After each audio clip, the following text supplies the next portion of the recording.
What is up, guys? It's the Sound Alchemist here with Gershwan, and today we're back at it, answering your questions in another Q&A video that we like to call For the Greater. This is a video series where we answer the questions left by you, the viewer. If you have a question for us, comment down below. Put a question in front of your question because we got those questions first. This question comes from Arok9. What is Chaos's weakness? The Catan and the several other forms of Life 40K are famously weak to the powers of the warp, but what does Chaos fear? So Chaos fears blanks, nulls, pariahs. So basically anything that disconnects the soul. immaterium. Well, the soul from the immaterium. The immaterium from the soul. Mm-hmm. Yeah. The thing about Chaos is that it's so turbulent, so like crazy and chaotic, is that it needs itself to be sustained. Yep. That's why when you look at way back when like the Necrons had their fleshy bodies when they were still Necron tier, and the Slan, aka the Old Ones, ruled the galaxy, the warp wasn't chaotic. It was tranquil, peaceful. Like a pool, like a kiddie pool. Right, but once you start getting more souls that have been attuned to chaos, you start to see more waves and thrashing, and now it's like a freaking tsunami in the warp where it's just so many souls, so much chaos going on, and that's why demons are being created, gods are being created, and psychic powers are crossing that line between reality and immaterium, and it's kind of making the galaxy be so chaotic and going towards war. Exactly. It's bad. Right.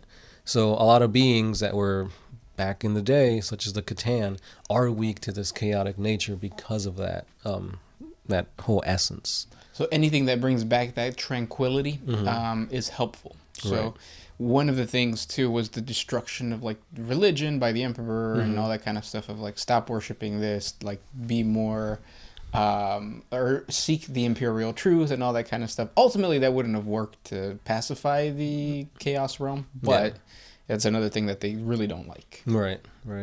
They want like constant turmoil in terms of worship, veneration, aggression, all that kind of stuff. Yeah, essentially emotion, feeling, beliefs that also fuels it too. Yeah.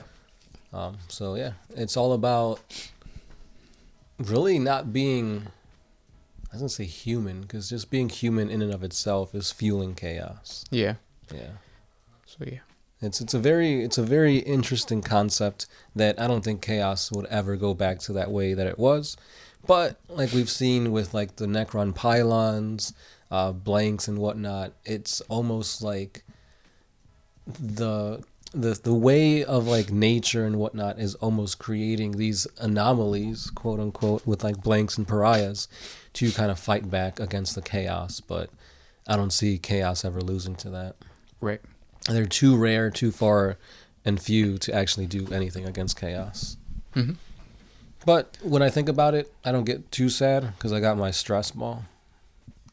Yeah. That I found on the floor over there. Yep. I get stressed sometimes too. But I use that on my butt cheeks. Oh, you just put it in between and kind of clench? Clench, yeah. Nice. Speaking about clenching, the next question comes from the Conscious Corgi. Please do a reaction on the teaser trailer from the Astartes guy. I think it's only 11 seconds, but it's super dope. The representation of orcs is so good. They're leaner, meaner, and more formidable looking. Plus, his vision and creativity is truly a blessing by the Emperor. Yeah. I don't know if I'll do a reaction video, but you're right. Like, I've seen it before. So I guess I can't react to it because I've seen it. But, yeah. It don't, like you were saying, it's only 11 seconds. So, like, what can you do? Yeah, it's like, oh! Then I orgasm. Yeah. So, and he wasn't even watching the video. Yeah. But yeah. Yeah. No, honestly, like the Astartes dude is just head over heels, like amazing. Like his vision, the way that he portrays like the codex to the animation is just spot on. Like it's crazy good. Yeah, it brings up or it gives high hopes for what's to come. Yes. And we've all been waiting, trust me. Everybody's just waiting to jump on Warhammer Plus when Astartes 2 drops. Yep. Yeah. Next question comes from Anath Ardayalarder. Are your kids getting into 40K, or is it just something that their old man does? I don't have kids. Right. They're all still in his bowls. Yeah. Mine are too young to even think about playing 40K. It's just too much to like concept, and like their motor skills need to be at a certain level to glue. Mine aren't even at that level to glue and pin and do all the craziness that like I see like Pete the Wargamer do and like this other channel where it's like I'm gonna create a like awesome looking mini, and it's like, but I need 7 minis to do it and 400 hours, and it's like I gotta sculpt my own little green pieces, pieces. Yeah, it's like, damn, I thought I was gonna be able to do this. Nope.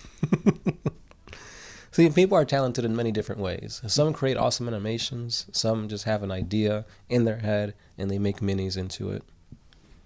Yep. Yeah. Then there's us. We just squeeze balls. That's all we do. Next one. This one is by Logan Taylor. So I just finished my Necron army, my first army in 40K, and I'm now looking to start a second one. I've considered the Death Guard and the AdMech so far. What would you guys suggest as a good second army? By the way, I'm also considering Tau because of the new codex. Get the Tau, new codex. Yeah, new codex, awesome models that got buffs. Like, I'm currently writing a video as to what the best things in the Tau 9th edition codex is, and it's a lot. Like, almost every unit is viable. A lot of things changed for the good. Like, if something went up in points, it's because it's really good now. Things that went down in points are really good. So honestly, the Tau are sitting really, really at a really good place. If you are looking into the AdMech or the Death Guard are tough but slow. And you've played AdMech before. Yeah, they're just shooty. Mm-hmm. So you might as well just go with Tau because Tau are shooty. Yeah. So. Yep. Or just go whatever your heart is pulling you towards. Combine all three of them in a kit bash. Right. So, Space Marines. Next question comes from Anime San. You're transported to the 40K universe. What is the first thing you do? Also, can we get an episode with only your bottom halves? We need more legs. Yeah, we could do that. And I think if I was transported to the 40K universe, I guess it depends on what planet we land on. Yeah. Because if we like land on a feral world, then we're screwed. If we land on a feudal world, that might be like with knights and stuff, I think that would be kind of exciting. Mm-hmm. More survivability there. Right. But then if we get transported to like in the hive world, then it's like, oh, you're on the south side of Chicago. Yeah. You're screwed. Yeah. You could be in a forge world, a pleasure planet. There's too many craziness of worlds out there that like you really have to be specific. Mm-hmm.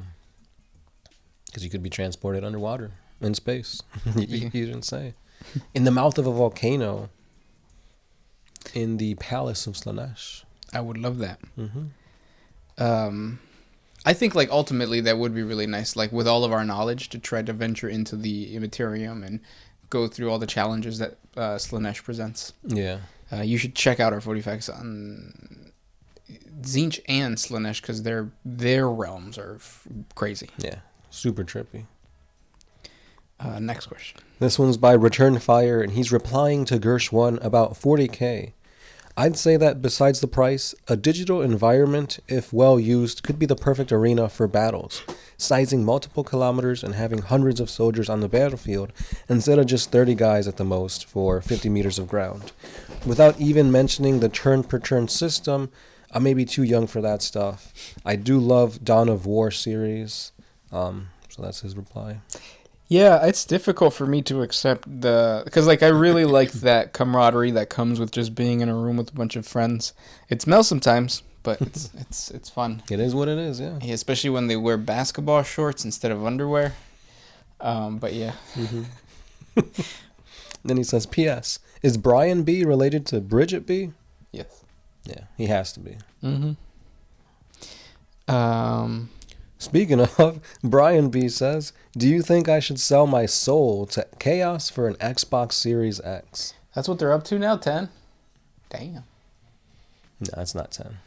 It's just called the Xbox Series X or whatever. Oh, okay. Yeah. Yeah, you could do that. Right. I don't think you need to, because I mean those are a lot easier to find than PlayStation 5s. But sure, you might get like a tentacle, and you could use that to your advantage. Mm-hmm. Or maybe just call up your relative Bridget B, and she might be able to hook you up. Yep. She is a millionaire. Next question comes from Patrick Smith. Who is the funniest Necron and why? Trey's in the Infinite just because he's like he's a collector. Mm-hmm. He's very what is it called? Eccentric. There you go. Yeah, I'll go with that. Why not? I was gonna say Dave, that one Cryptek. Yeah. You know the one. Yeah. Dave. This one is by Mark Myers. You're suddenly transported to the 40K universe, and the Emperor himself is coming over for dinner. You have all the knowledge, skills, and resources to make anything you want. So what would you choose to serve to the Emperor? I really love the channel. You guys do such an amazing work. Keep it up. Poison that can kill a A god. A god, yeah. So is the Emperor coming in like his state, like all bony and fleshy? Or is he like 30K Emperor where he's like perfect, immaculate? Yeah. If he is immaculate, perfect, crusade level, he would already know what he wants to eat, and he would probably implant that seed in me psychically, which would probably be chiles rellenos. Yeah. I also, too, wish the Emperor to implant me with his seed. His gene seed, so we can become Primaris. Yeah. I mean, Space Marines. Right. I think I'll probably just get him some Wahlburgers. I haven't had that. Yeah, me either. Where My dad brought that up today. Is there one nearby? Yeah, it's over by the GW store in like Geneva, I think. Or is it St. Charles? It's over there. Has he had some? I don't think the Emperor has, no. Yeah. This next question also is also about food. 10-11. What do you guys like on your michelada? Meats or sweets? I'm not a beer drinker. I don't like beer. I've only had it with sweets. You've had a michelada before? Mm-hmm. You like beer? No. You like clamato? Not really, no. So you don't like michelada? No. But I've had one, and it was with sweets. No, yeah. I've seen the ones with seafood. I would try that. Because, like, I think the seafood and the lime balances out the clamato. And clamato is just basically, like, V8. Yeah. And then I guess substitute the beer for, like, tequila, maybe? Can you do that? Or is that just not a michelada? I think that just won't be it at that point, yeah. Next one. This one is by... Did you make one or did you go? No, yeah, I went to a place and I tried it out.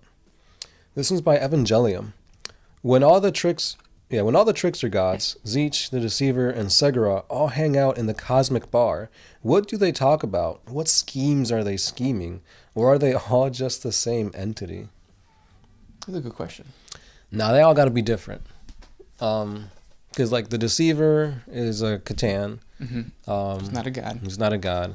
Segura is a god of the Eldar, which could just be one of the old ones in, like, the stories. You know, when you tell stories, it gets embellished and whatnot. So. Yep. And the other one's a chaos god. He's Zeech. Yeah. They probably talk about TikTok. You have to, yeah. Everybody's talking about TikTok now. Mm-hmm. I saw a post the other day where it's like, TikTok stars make more than, like, billionaires. I'm like, I think so. Do they? Yeah. But I think it's funny how, like, Segura has been basically in hiding for all these thousands of years. It's like, why isn't he getting, like, ready to, like, bust out Isha or, like, take out Slanesh? Because, I mean, Slanesh is the reason why he's hiding. And it's like, he should be doing more than just, you know, taking a vacay. Yeah, I think that is his goal, isn't it? Like, wasn't he somehow, like, his whole story is that eventually they will defeat Slanesh. Mm-hmm. And I thought it was going to happen with Iniad, but right. it didn't. Right. So. It's like you got the Avatar of Cain that's still available. You got the Avatar of Iniad. You've got Yvrain gathering all the swords. Like, now is the time to, like, be doing something. Yeah. Well, I guess, I mean, the Harlequins are kind of going from craft world to craft world, doing the performance and kind of like teaching the Eldar of like how to defeat Slanesh. But it's like, I need more. Mas. Nathan Foster says, your voices are good to put me to sleep. You guys must be stoned when recording this. At this point, this is our 3rd episode, and I'm falling asleep, so maybe that's why. Right. I'm surprised you guys think we're getting stoned, because I haven't seen any rocks being thrown at us. Ever. We are not those types of guys. Yeah. Was that one contraption called where like they put you in this like this metal thing or this wooden thing and you're like this? Not the guillotine, right? No, guillotine chops off your head. The stocks? No. Something like that? I don't know. Next one. This one is by B and C. Would a blank or null be suitable, or some low psychic xeno species, or Trazian has some leftover Necrontyr DNA that can be cloned? I don't think that's a full sentence. You've got like 3 thoughts all intermingled. Which one was it? Would a blank or a null be suitable, or some low psychic xeno species, or Trazian has some leftover Necrontyr DNA that can be cloned? Like, are you saying like cloning like blanks and pariahs and that kind of stuff? I don't think you can clone pariahs. I think they just exist, and that's what the black ships are kind of doing. They're going around collecting psychers, and then in the meantime, too, they'll get blanks to become part of the Sisters of Battle. Mm-hmm. Or Sisters of Silence, yeah. But yeah, the rest, yeah, the Trazian the Infinite has cloned most of the Primarchs. Yeah. Or all of the Primarchs. There was a Warhammer Plus episode that talked about like the artifacts in Trazian's vault. If you have it, look into it. Mm-hmm. We don't. The next question comes from Senor Naga. Before the Emperor was bound to the throne... Actually, have we read this? I think so, yeah. Yeah. Next one. Omar Shy Sci-Fi. If I have a choice to clap Xeno cheeks, should I go for the Tau or the Eldar? I can't do both, so no threesomes. It depends on what you what goes for, or like what turns you on. Because if you're into like skinny chicks, then there you go. You got the Eldar. And then if you're into thicker, squatty girls, aka Latinas, then yeah, go with. You got the Earthcast Tau. Yeah. Or if you want a blue-skinned, like skinny tall chick, you have the Aircast Tau. Yeah. They got hollow bones, so you can you break them, make them into a flute. Maybe that's your thing. Flutes. Is that considered a kink? No, I mean, it might be a kink. When you fuck animals. What? Oh yeah, because like it's not your species. I guess. So intersex between species in the future when we start discovering life on other planets. I wonder if that's going to be like taboo. Like, don't have sex with that alien. You're definitely going to have like a split, a division. Yeah. A pro and a con for it. But if we are compatible and we do it, like, I wonder. Yeah, I don't know. Yeah. I wonder if they're like praying mantises, like, and you're going to get your head eaten. Afterwards, then I'm not doing it. Or wait, what kind of head? Exactly. And how are they going to eat it? Hey. Speaking of praying mantises, Justice777 says, what faction would have the dopest civil war right now? Imperium. You think so? Yeah, they're everywhere. It would just be like scattered all throughout. If like the Emperor came back and he's like, oh my God. And then everybody's like, yay. No. If he came back, he's like, God is not real. Imperial truth. And the Imperial Creed was like, no. And then, mm-hmm. And then Lorgar comes out and he's like, yes, you are God. Because now I'm a God. And then end times. And then people come out, it's like, but what's a god to a non-believer? A goon to a goblin. Right. Nothing. But yeah. And he says, how would it affect the 40K verse? Huge. It's the Imperium. Like, that's going to affect a lot of things. Chaos will be affected. The orcs would want to get into the fighting.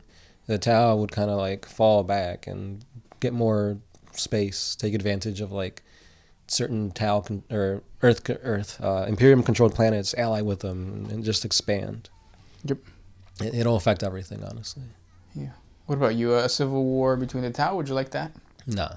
Because then it'll just go back to the ethereals, like stopping it. Yeah. It would have to be like Farsight enclaves against the Tau, like controlled worlds, and Farsight's he wants to help the Tau, so he wouldn't like outright go to war with them. Yeah. And those were the questions for today. If you guys have more questions for us, please comment down below. Thank you guys so much for listening and hanging out. Talk tomorrow. That's right. This has been the Sound Alchemist. Gershwin. And we are about to go to sleep. Or are we? We are.